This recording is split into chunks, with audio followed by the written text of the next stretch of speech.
Vous me demandez ce que c'est que le collectif pour le sens des autres. Le collectif pour le sens des autres, c'est l'aboutissement d'une réflexion personnelle qui m'a amené à considérer que la tumeur cancéreuse la plus maligne de notre société aujourd'hui, c'est la dictature de la norme.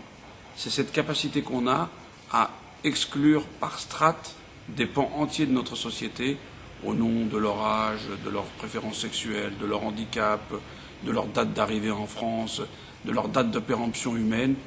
Nous avons étouffé toute créativité, toute innovation dans notre société par son caractère normatif.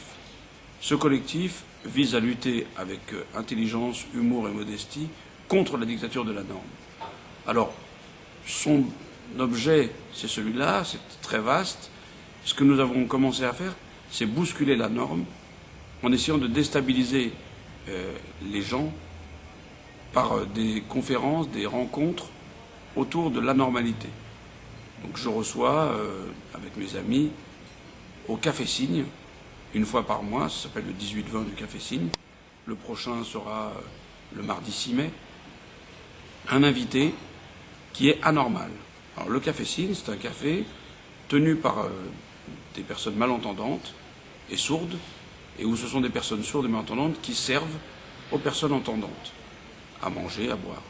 Donc il y a l'interconnexion, l'interaction, le langage des signes qui est appris sommairement par les invités, par les clients, et il y a un vrai lieu de vie de quartier. Et ce lieu de vie, il a parié sur l'inclusion, et c'est l'inclusion qui le fait vivre. Donc je reçois dans ce lieu des personnes anormales, des personnes que les préjugés excluent ou tendent à exclure.